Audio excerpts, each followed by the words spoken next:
What is up, guys? It is the Bluebloods coming back at y'all with our final episode of our Big 12 in 30 days. We are joined by West Virginia insider and managing editor for WVSports.com, which is part of the awesome Rival Sports Network, man. All those websites are amazing, so make sure to go check that out. We are joined by Keenan Cummings. He is with us today, and I just want to say I appreciate you coming on the show, man. Hey, thanks for having me. Absolutely. So we got to start with last season, man. 2020 was a tough season, I think, for every university, every program around the country. A 6-4 year was an up and down year, but a bowl win over Army in the Liberty Bowl wrapped up the season. But for you, did this season meet, exceed, or fall short of your preseason expectations? Right on the head, actually. I thought West Virginia, if they won last year, you'd consider that a pretty good season. What Neal Brown was left with wasn't necessarily a full cupboard, so to speak. He had to kind of build this program up, took some transfers, really showed some promise at the end of the year before. Finished 5-7, won 2 games on the road to close the year. So you had some momentum. Still some holes though, plenty of holes on the roster. So West Virginia still had to fill some of that stuff out. So I think getting to 6-4, it's that next step. You feel pretty good about that, but it's just like Neal Brown's mentioned several times. They've got to hit. They got to go up a notch. You got to continue to show progression, or you're kind of staying in the same place. They've gotten to a certain point. They're in the mid tier of the pack in the Big 12. If you want to get to the upper echelon, you got to take another step forward in 2021. I agree. And one of the big steps I saw was for quarterback Doege. I mean, he transferred in from Bowling Green after the 2018 season. He did perform amazing his first year, but this year, top five in passing yards, passing touchdowns, completion percentage for the conference. For you, though, what are your expectations for Jarret moving forward going into this season? And do you think, a lot of people think this next QB class is wide open.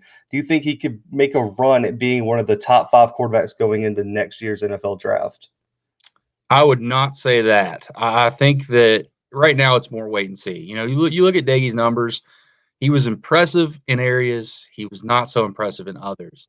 At this point, I think the way that you look at him is he's a really good quarterback at doing what needs to be done. He understands the system. He gets rid of the football quick, and he doesn't turn the ball over outside of that Army game. He finished the season on a bad note, but he does those type of things, but you want to see him kind of elevate those around him.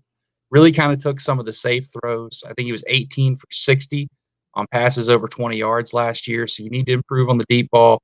And the big thing they focused on, this spring and really since last season ended, is his ability to manipulate the pocket. He doesn't have to be Michael Vick or anything like that, but he needs to be able to move around in the pocket, extend plays, and get the football down the field, which watching the spring, I think he was able to do that.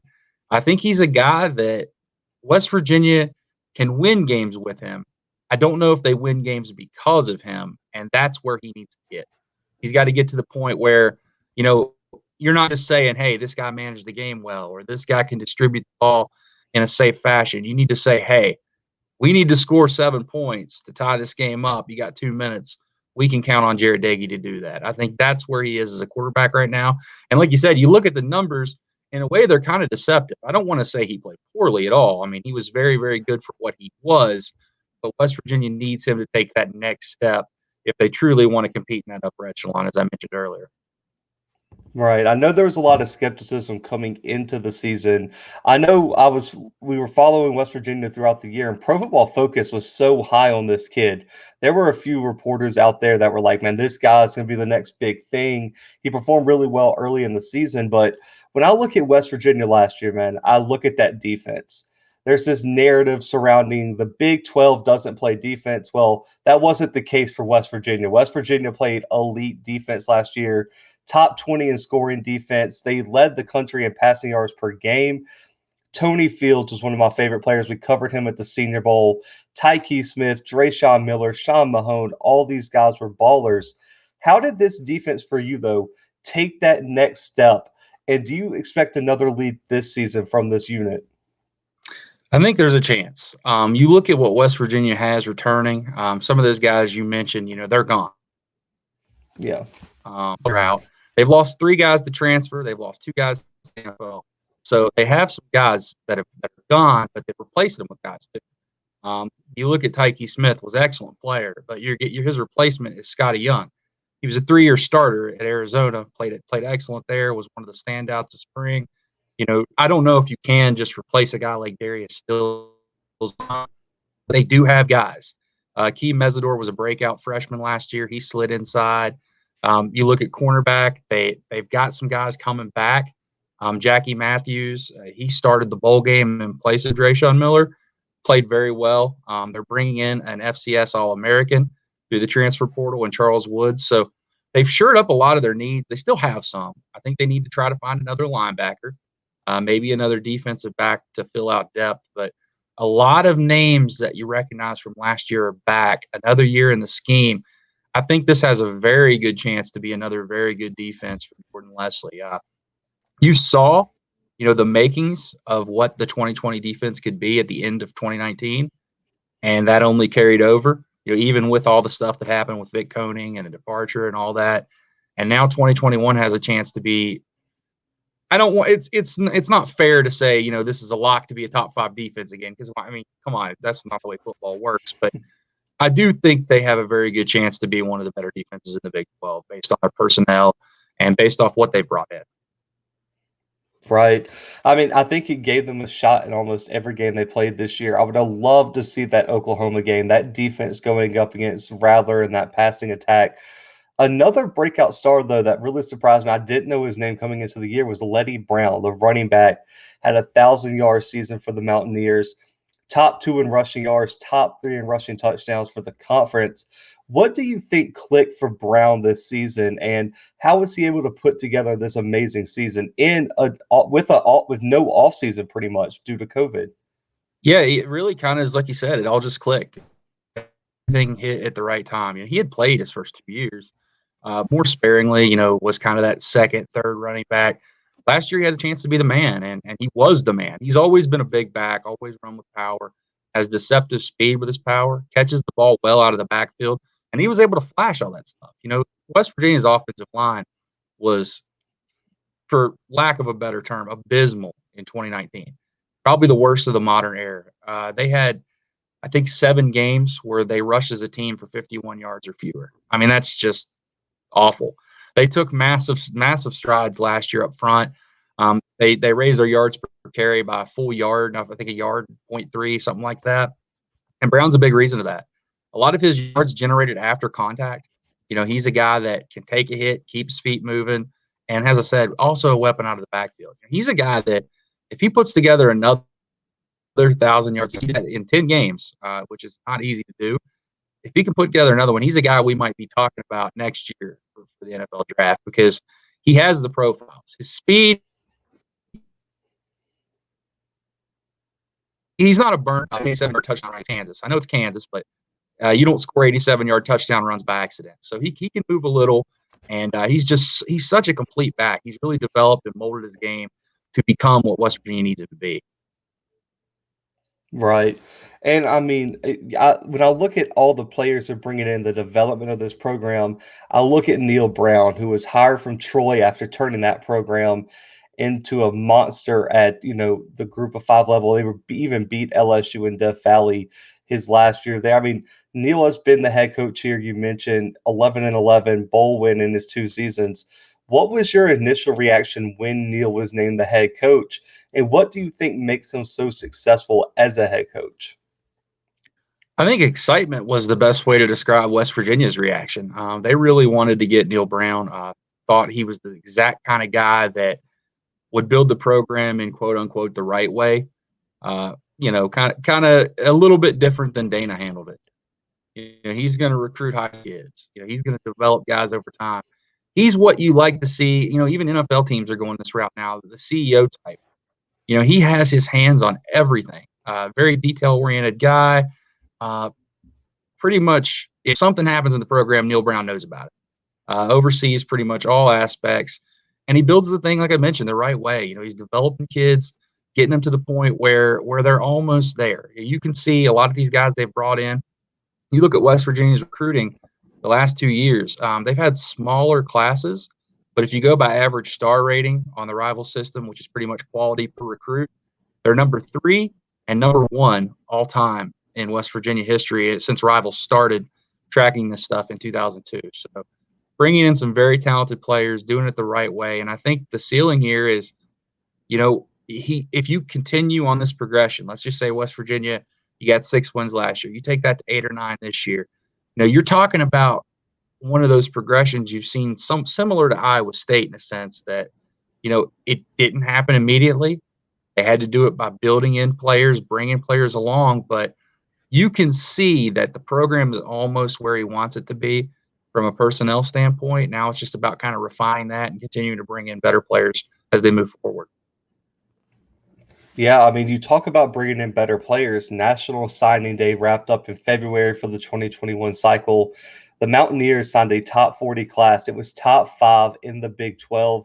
You mentioned that O-line. They got Wyatt Millam, a very, very talented offensive tackle, which headlined the class, along with wide receiver Caden Prather. They also hit the transfer portal, got 2 really, really big impact transfers. What were the biggest positional needs for you, though, for this program? And are there any freshmen you foresee making a significant impact this year? Yeah, I think there are. I think Caden Prather at wide receiver is going to play. I never like to project guys are going to start. I think that's, it's not fair to the kid, but I think he's going to play. He has a chance. I mean, the guy looks like $1 million already. 6'3", 6'4" wide receiver that can really run. 4-star guy. I had offers from practically everybody. I think Wyatt's going to play. I don't know how much, but as Zach Frazier showed last year, you can play as a true freshman in today's college football on the line. They used to be almost unheard of, but you can do it. I think some of these guys that are went through spring ball. Davis Mallinger is going to play at safety. Probably Andrew Wilson-Lamp will get some burn at corner. So they have a lot of talented players, and you mentioned the transfers too. I mean, it goes without saying, Doug Nestor is going to play for West Virginia. Lance Dixon. I keep saying Fields for some reason. Lance Dixon is going to play. I guess I got the Browns on my mind. That's my team. They drafted Tony. So Lance Dixon's going to play linebacker for Penn State. Charles Woods, as I mentioned earlier, he's going to play. And they've still got spots to fill. They've got 3 spots to fill, and I think you'll see them fill all 3 of those. So West Virginia's recruiting is definitely on the upswing. Right now, the class is ranked, I think, 30th in the nation with only 5 commitments. They can take a full class this year. So I went as far I do a column each week called 3-2-1. My prediction is West Virginia is going to have a top 25 class this year, and I feel kind of bullish on that. I think they will, based on you look at who they're bringing in for official visitors and stuff. Once June opens up, it's as talented as a group as I've ever seen, and I've been doing this for over a decade. So. Right. I think the Neal Brown hire was a knock out of the park. This guy can recruit. He was recruiting well at Troy. Now you give him a program like West Virginia, which has done this. I mean, it's been at the pinnacle of college football before. So let's get into next season. We just saw the spring game for the Mountaineers this past weekend. There were some stars. Winston Wright popped off the screen for me, going through some of the game that I was watching. But for you, though, what were your biggest takeaways and what storylines were you paying most attention to for this spring game? I think you had to watch the quarterbacks. I mean, you always have to watch the quarterbacks. We mentioned Doege and his numbers. A lot of fans, they want to see him mentioned before. I mean, he can be a very good player. He showed that at times that he could be a very good player. Put it in West Virginia terms is take that leap and be more in that Geno Smith, Will Grier can dominate a game level, as opposed to a guy that's going to manage things and if that's possible. But Garrett Green is the other quarterback. They got a lot of buzz. Very, very athletic. Completely in the opposite mold of what if you could take Jarret and you could take Garrett and put them together, they'd be the perfect quarterback for what West Virginia wants. Athletic, and then of course with what Jarret does, taking care of the football, making good throws, that type of deal. So we'll see what happens there. I was watching the receivers too and the offensive line. I'm always watching the lines just because I think it's interesting. West Virginia's been trying to build depth up front. I feel like I say this almost every year. Well, I don't, but the coaches do. But I actually believe this year that West Virginia is getting to the point where they might have 8 or 9 guys that they can play up front. Coaches say it every year. You know, if you covered a team, they always talk about depth in spring ball and fall, and then you get to the season, they're playing 5 or 6 guys. So I think this year they're close. The defense, I was interested in how Scotty Young would do. I mean, obviously he has a lot of experience.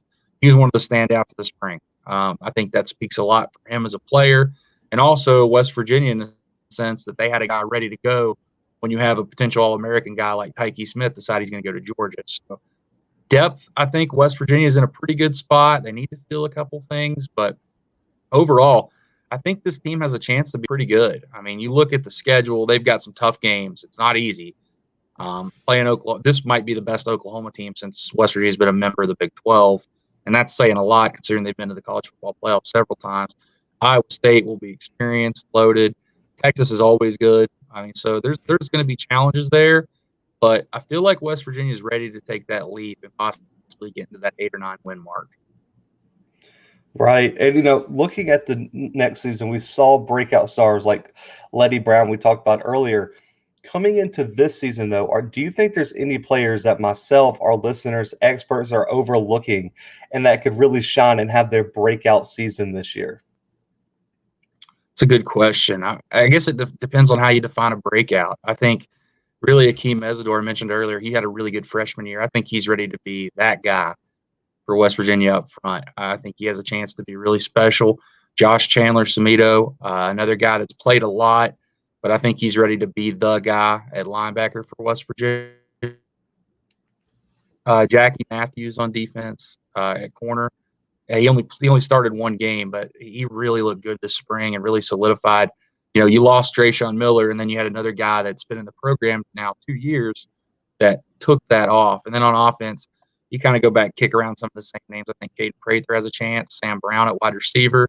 You already mentioned Winston Wright. I guess technically he wouldn't count because he was one of their better receivers last year, but was often overlooked. When you talk about the West Virginia wide receiver room, you didn't really mention him as much, but he has a chance to be pretty good as well. So I think there's a lot of guys. If West Virginia can hit on a lot of these guys I'm talking about, you have a pretty good team. It's a matter of some of these guys taking the next step because there's some freshmen too that are going to have a chance. And I mentioned, of course, I don't think Doug Nestor would count. He started 2 years at Virginia Tech. So defining breakout is a little difficult to me just because there's so many ways you can do it.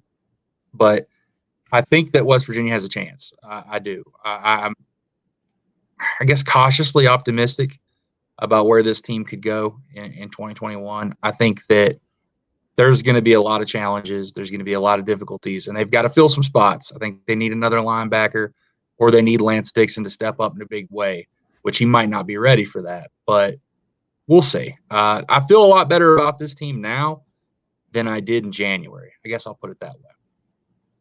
Yeah, I'm not going to lie, but before, I was doing research coming into this, I was a little worried because I'm an Auburn fan, so I know we got Trayshawn Miller. We cover a lot of SEC football on this podcast. I understood, Tyke Smith heading to Georgia. I'm like, how do you replace, especially Tyke Smith? I think he has a potential to be a first-round pick. I think, like you said, they've done that well. You have a lot of talented guys on this roster. But looking ahead to 2021, you mentioned it a little bit beforehand, they do have a brutal schedule. This team, I think the 2 non-conference games could be tricky. A road game against Maryland, who we've saw knock off Texas 2 straight years. And let's just be honest, Virginia Tech is never going to be just a rollover game. You're going to have to go in there. They're coming to you guys. You're going to have to play your best game. Road games, Oklahoma, TCU, Kansas State's always tricky in Manhattan. So for you, I know you mentioned the 8-win mark is a reasonable estimate. Do you think that's the ceiling for this team, or what do you think the floor could be for this 2021 team? I think you need to get eight wins to get that. They have a mantra here: trust the climb. It's pretty much what Neal Brown said since he's taken over. If you want people to really continue to trust that climb, because you know how fans are, man. I mean, it's different than when you're looking at the prism of media. The lens of a media, because we look at things and you look at progression over time. Fans want immediate results. You look across college football. Some coaches winning 9 and 10 games isn't enough some places. So I think to keep that ball rolling, because, educated fans can see, they're recruiting better. They're bringing in good players. You look at the raw numbers and practically everywhere across the board in West Virginia from 2019 to 2020 drastically improved. In fact, I think I read in the media release that West Virginia was the most improved team cumulatively on offensive and defensive statistics from 2019 to 2020. See that stuff. But what's the only thing that really matters? Wins. And they only jumped one. I know it was a shortened season, and West Virginia likely wins 2 more games if they play Florida State and Maryland last year. But you see one win. So if you're looking at it from far away, you need to find a way to try to get to that 8 mark. I think 8, 9 is probably the ceiling. And things just break entirely their direction. You never know. Maybe Oklahoma has a lot of injuries. Maybe, you never know how things are going to turn out. But I think if you can hit that 8-win mark, you're feeling pretty good about where the program's at heading into the 4th year. But as you mentioned, the schedule's not easy. I think that Maryland game is absolutely huge for West Virginia. They've had a lot of success against Maryland. They need to win. Maryland's got questions too. You need to find a way to go on the road and beat the Terps. You do that, you beat Virginia Tech, and then you find a way to win 5 more conference games, because I'm going to go ahead and say Long Island win 5 conference games, finish 5-4. That's a good year for West Virginia, considering, what you got and what the schedule holds. Right. And if that defense lives up to all the hype, man, you're going to be in every game. So if there's an upside or two, that's possible. We also don't know what's happening with Texas with their quarterback situation. First-year head coaches are always tricky. I think Kansas State with Skylar Thompson is going to be a big question mark. Is he going to be fully healthy? So there's a lot of really, really interesting storylines surrounding this conference, which brings me to my next one. Always like asking people across different conferences this question, because being an Auburn alum, my co-host is an LSU guy. Being in the SEC, we're spoiled. There's like this narrative that the SEC is untouchable. It's the best conference, even though I don't necessarily know if that's 100% true. For you, though, we saw last year Oklahoma get left out of the college football playoff. As a a guy who covers Big 12 football, why do you think the Big 12 sometimes gets overlooked in terms of parity and competitiveness? Because when I look at the Big 12, I see Iowa State, I see West Virginia, Kansas State, Texas, TCU.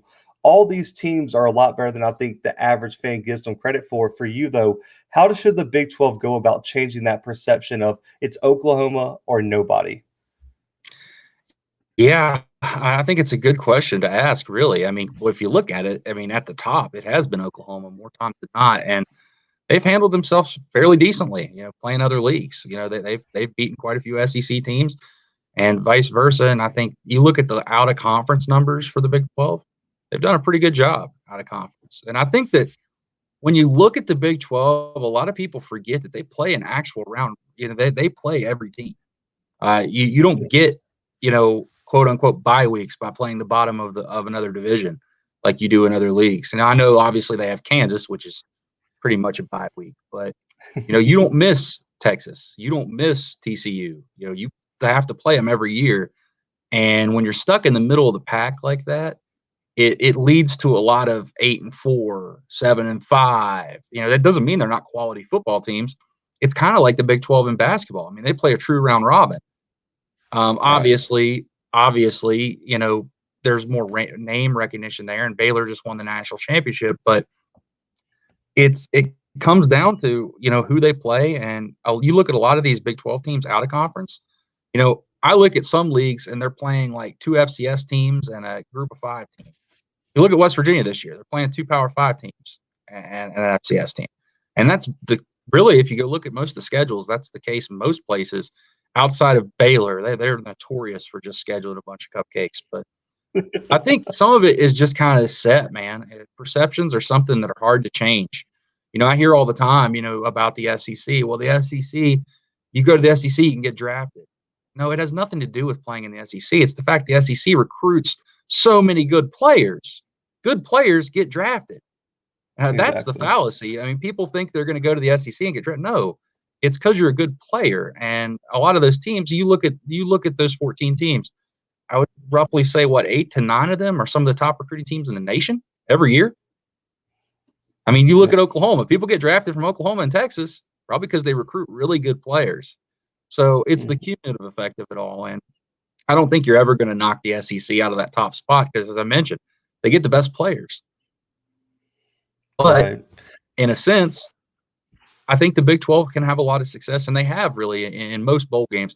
I think the thing that really hangs over people's heads is Oklahoma to winning several college football playoff games, but can't get over that hump.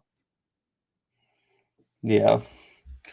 Yeah, that is a big problem. But I mean, I like how you said it. I mean, good players are going to get drafted. I mean, Northwestern had 2 first-round draft picks this year, and I mean, look at what they're doing. The Big 12 has a lot of draft picks. I like that Jalen Waddle, whether he goes to Baylor, whether he goes to Texas, whether he goes to Alabama, he's probably going to be a draft pick, like you said. So I like that you made that point. But last question here, man. I haven't made it to a game because I've never been close enough to reasonably go, but I want to. It's one of the coolest environments I think in college football. Underrated. Morgantown, West Virginia, man.